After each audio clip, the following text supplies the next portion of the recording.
नमस्कार, माझं नाव आहे ऋतुजा आणि ह्या व्हिडिओमध्ये आपण बघणार आहोत ओबेसिटी म्हणजे काय.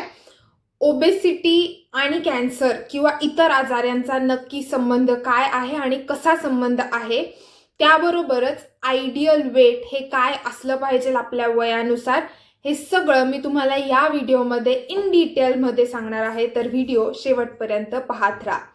आता आपण बघूयात ओबेसिटी म्हणजे नक्की काय. ओबेसिटीची व्याख्या एका लाईनमध्ये सांगायची म्हटली तर शरीरात जमा झालेली अतिरिक्त चरबी म्हणजेच शरीरातील excess fat. World health organization पण जवळपास ओबेसिटीची डेफिनेशन ही सारखीच करतं. ते म्हणतात की शरीरात जमा झालेली अतिरिक्त चरबी ज्यामुळे आपलं शरीराचं आरोग्य बिघडू शकते, ते त्याला म्हणतात ओबेसिटी किंवा ओव्हरवेट.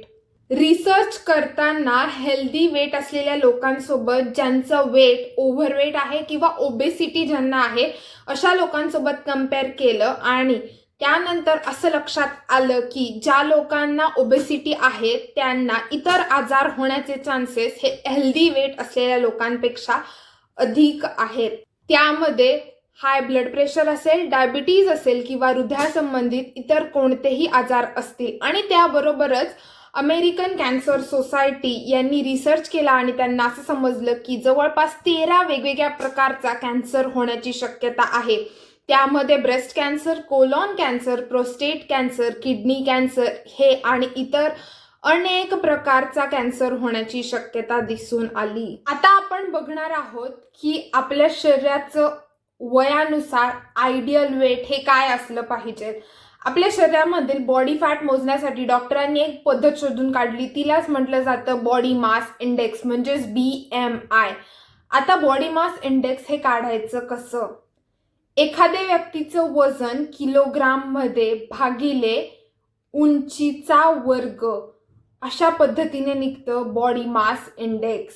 आता अर्थातच जर तुम्हाला तुमचं वजन किलोग्राम मध्ये आणि तुमची हाईट मीटर मध्ये माहिती असेल तर कोणी पण सहज BMI म्हणजेच बॉडी मास इंडेक्स सहज काढू शकतं.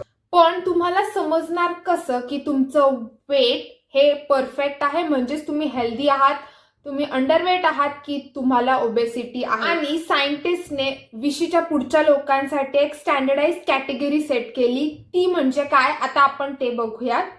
आता जर तुम्हाला तुमचं वजन किलोग्राम मध्ये आणि तुमची उंची मीटर मध्ये माहिती असेल तर कोणीही सहज BMI काढू शकतं. तर ज्यांचा BMI हा 18.5च्या खाली आहे ते आहेत अंडरवेट. ज्यांचा BMI 18.5 ते 24.9च्या मध्ये आहे त्यांचं वजन हे हेल्दी म्हटलं जातं किंवा ते हेल्दी वेटचे आहेत. ज्यांचा BMI हा 25 ते 29.9च्या मध्ये आहे ते आहेत ओव्हरवेट, म्हणजेच त्यांचं वजन हे जास्त आहे.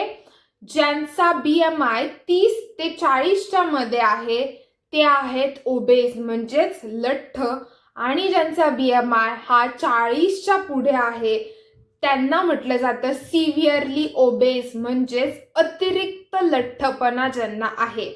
असे 40च्या पुढील BMI मध्ये काउंट केले जातात. आता आपण बघूयात ओबेसिटी आणि कॅन्सर यांचा नक्की कसा संबंध आहे. वेगवेगळे रिसर्च झाले आणि त्यामुळे शास्त्रज्ञांना शरीरामध्ये वेगवेगळे मेकॅनिझम सापडले. त्यामुळे असं लक्षात आलं की ओबेसिटीमुळे कॅन्सरचा धोका आहे. आता त्यामधले सगळ्यात पहिलं मेकॅनिझम म्हणजे फॅट टिश्यू म्हणजे शरीरातील ॲडिपोज टिश्यू.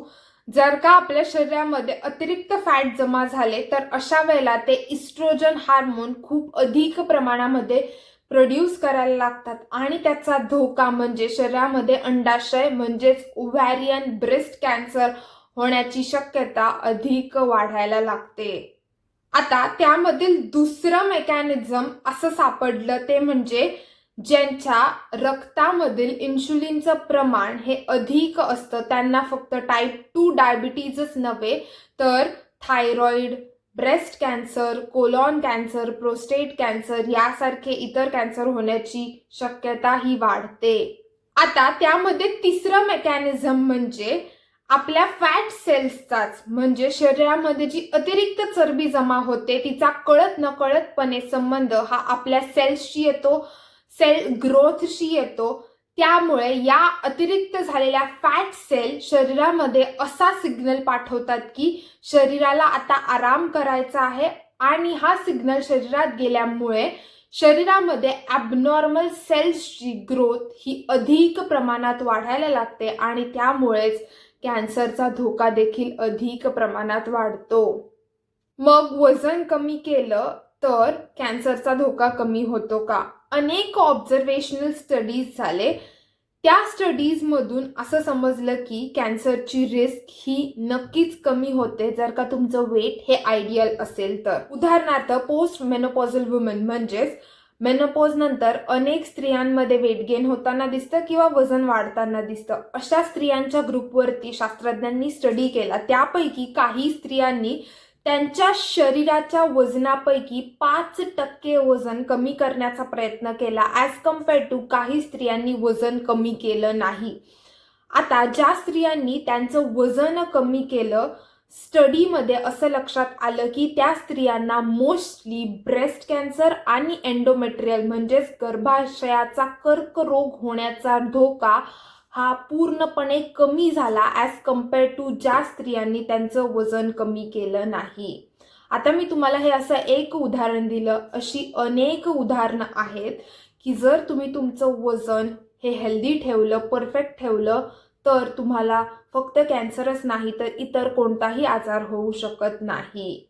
आता आपण मुद्द्यावरती येऊ. जर का माझं वजन किंवा मी ओव्हरवेट आहे, मला ओबेसिटी आहे किंवा आत्ताच्या सध्याच्या केसमध्ये मला कॅन्सर आहे पण माझं वजन हे जास्त आहे किंवा ओव्हरवेट आहे किंवा ओबेसिटी आहे किंवा मी ओबेस आहे, अशा सिच्युएशनमध्ये काय करायचं? सगळ्यात पहिल्यांदा तुमच्या तोंडावरती आणि मनावरती कंट्रोल असणं, ताबा असणं खूप महत्त्वाचं आहे.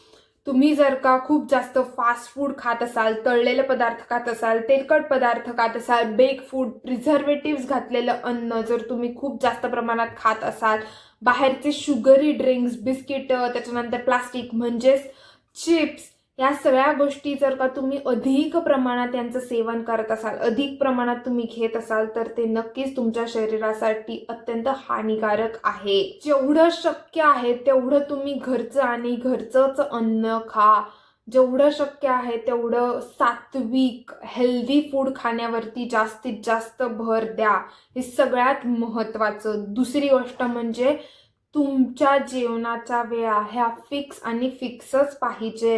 नाहीतर तुम्ही आज दुपारी 2 वाजता जेवतायत, परवा 4 वाजता जेवतायत, रात्री 12 वाजता जेवतायत, हे पूर्णपणे चुकीचं आहे. यामुळे शरीराला प्रॉपर तुमचं टाइम टेबल नसल्यामुळे शरीराचं देखील पूर्णपणे टाइम टेबल चुकतं आणि यामुळे शरीरामध्ये अनेक बिघाड व्हायला लागतो आणि तुमच्या एका सर्टन एज नंतर हे तुमच्या शरीराचा आउट ऑफ कंट्रोल जातं आणि इतर आजार होण्याचे चान्सेस हे अधिक वाढायला लागतात. त्यामुळे तुमच्या जेवणाच्या वेळा फिक्स आणि फिक्सच असणं खूप महत्त्वाचं आहे. या सगळ्या बरोबरच तुमच्या शरीराला व्यायाम आणि व्यायामाची खूप अत्यंत गरज आहे. तुम्ही ओबेसिटीवाले पर्सन असाल, तुम्ही ओव्हरवेट असाल किंवा तुमचं वेट हे आयडियल असेल, तुमच्या शरीराला व्यायामाची अत्यंत गरज आहे.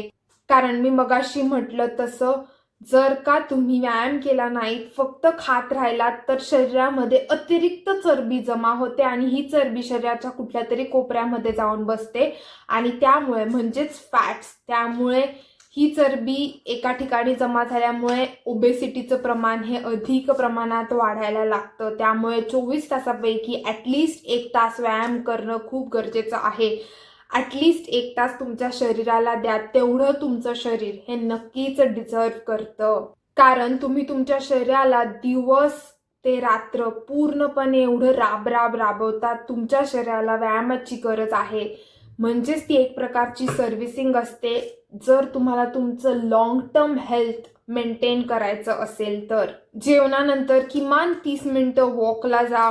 किंवा रिसर्च तर असा सांगतो, तुम्ही जेवणानंतर किचनमध्ये साफसफाई केली, तुमची जी काही छोटी मोठी आवराआवर असेल किचनमध्ये ती केली किंवा जर तुम्ही चक्क भांडी घासली, या सगळ्यामुळे तुमची ब्लड शुगर लेवल मेंटेन राहायला मदत होते. नाहीतर कधी कधी तुम्ही जेवल्यानंतर लगेच झोपलात किंवा बसलात तर त्यामुळे ही शुगर लेवल अचानक हाय होते, अचानक स्पाइक होते आणि जे शरीरासाठी अत्यंत हानिकारक आहे. त्यामुळे शक्यतो जेवणानंतर वॉकला जा किंवा इतर जी काही छोटी मोठी कामं आहेत ती कामं करा. अर्थातच तुम्ही जेवणानंतर हेवी एक्सरसाइज करू शकत नाहीत, पण जी काही छोटी मोठी कामं आहेत ती करण्याचा प्रयत्न करा आणि त्यानंतर एका ठराविक वेळेनंतर वेळेत झोप घ्या.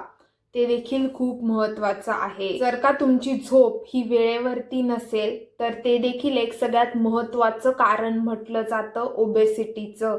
झोप देखील खूप महत्त्वाची आहे. या सगळ्याच्या वेळा टाइम टेबल जर का अत्यंत परफेक्ट आणि बरोबर असेल तर तुम्हाला फक्त ओबेसिटीच नाही तर कोणताच आजार होऊ शकत नाही. आता शेवटी एवढंच सांगेल की जर तुम्ही तुमचं वजन मेंटेन करत असाल किंवा मेंटेन करणं म्हणजे चुकीचं नाही. तुमचं वजन थोडंफार 1-2 किलोने जास्त असेल तर ठीक आहे, पण तुम्ही जर का बॉर्डर लाईनच्या पलीकडे असाल किंवा बॉर्डर लाईनच्या पेक्षा तुमचं वजन हे खूप जास्त असेल तर नक्कीच ते तुम्हाला मेंटेन करणं गरजेचं आहे. आणि वजन मेंटेन करणं म्हणजे फक्त सुंदर दिसण्यासाठीच वजन मेंटेन केलं पाहिजे असं नाही. तुमच्या लॉंग टर्म हेल्थसाठी वजन मेंटेन करणं खूप महत्त्वाचं आहे. थँक्यू सो मच माझा पूर्ण व्हिडिओ शेवटपर्यंत बघितल्याबद्दल and god bless you all with good health, wealth and prosperity. Thank you.